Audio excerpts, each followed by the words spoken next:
Assalamualaikum, apa khabar semua? Terima kasih kerana sudi singgah ke channel saya. Saya harap penonton semua berada dalam keadaan sihat dan bahagia selalu, insya-Allah. Pada video kali ini saya nak ceritakan kisah misteri minyak wangi.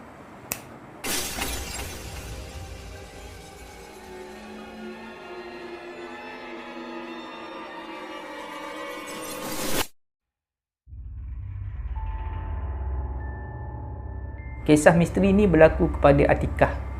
Atikah ni adalah seorang wanita muda yang berusia 24 tahun masa waktu kejadian ni berlaku.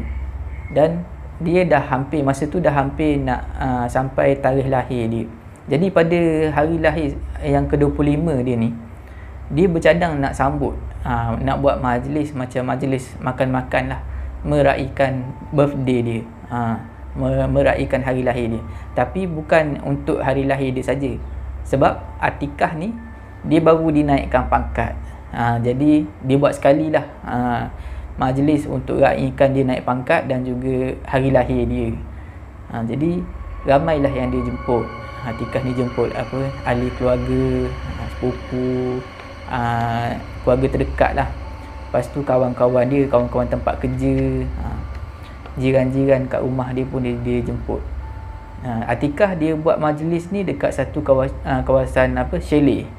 Dia sewa satu kawasan dekat dengan kawasan chalet tu yang ada tempat bakar ayam, tempat BBQ tu. Ada pondok, jadi dia buat malam lah.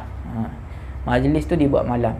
Dan pada malam majlis tu ramailah yang datang. Semua yang dijemput tu datang. Jadi memang meriah. Ada makan-makan, ada doa selamat sikit. Lepas tu ada juga bakar ayam, buat BBQ ayam. Di Atikah dengan keluarga dia rasa berpuas hati dan bersyukur lah. Malam tu Atikah dapat banyak hadiah. Sampai kan bila dah malam tu, dah ramai beransur balik, Atikah ni tengok dalam kereta dia dekat bonet dengan tempat duduk belakang penuh dengan hadiah. Dia Atikah balik ke rumah dalam keadaan yang gembira dan bersyukur lah. Sampai aja di rumah, Atikah pun kumpulkan semua hadiah yang orang bagi dan dia buka lah satu-satu. Happy lah dia tengok hadiah ni. Ada kad ucapan, bagi tahu tahniah, semualah. Ada yang bagi frame gambar, ada yang bagi alat tulis, ada yang bagi barang hiasan rumah. Tapi dalam banyak-banyak hadiah, ada satu hadiah ni yang sangat-sangat menarik bagi Atikah. Hadiah tu adalah minyak wangi. Bila kita tengok, kalau kita tengoklah minyak wangi tu, botolnya biasa je. Dia bukanlah yang branded, yang mahal ni. Tapi bau dia tu yang buatkan Atikah ni betul-betul suka. Bau dia sangat-sangat wangi, kata Atikah. Bila disembur tu betul-betul wangi dan Atikah terus tertarik hati lah dengan minyak wangi tu.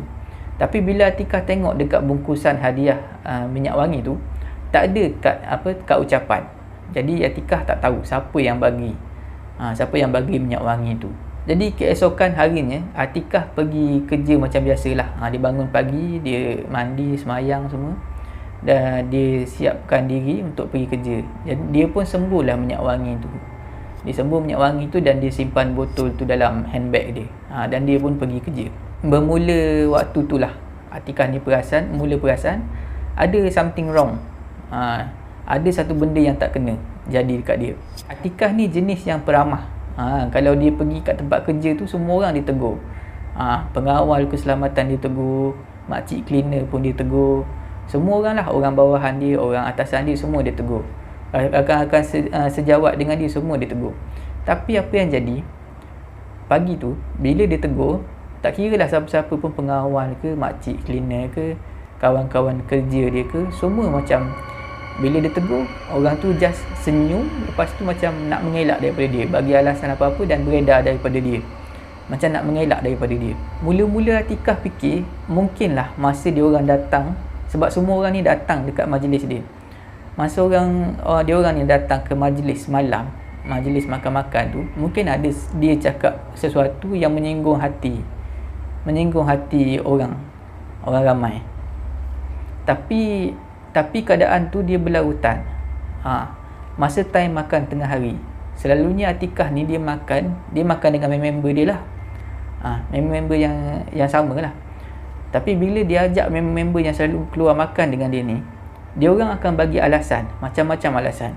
Ada yang bagi alasan, oh aku tak boleh lah petang ni, tengah hari ni aku tak makan lah, aku diet. Ada yang bagi alasan, oh aku dah makan ni, aku bawa bekal, macam-macam lah. Nak elak, macam nak mengelak daripada makan dengan dia. Keadaan macam tu berlarutan sehingga sebulan lebih. Atikah pun dah macam stres lah, dah macam tertekan dengan perubahan yang berlaku dekat dia, dekat sekeliling dia. Tapi kejadian keadaan macam tu, orang mengelak daripada dia tu berlaku bila dia face to face dengan orang aja. Bila dia di rumah, dia call kawan-kawan dia ni, semua okey je. Bila Atikah ni tanya, engkau kenapa? Macam bila aku dekat tempat kerja, kau macam mengelak aja. Aku ajak kau makan, kau tak nak. Lepas tu kawan-kawan dia ni macam seolah-olah macam tak sedar apa yang jadi tau. Dia cakap, iya ke aku layan kau macam tu ke? Lepas tu dia macam dia orang pun tak tahu. Aku tak tahulah kenapa, apa yang jadi. Macam orang tak tahu apa yang jadi sebenarnya dekat office. Atikah pun adalah mengadu dekat family dia, apa yang jadi dekat tempat kerja, orang macam pulaukan dia apa.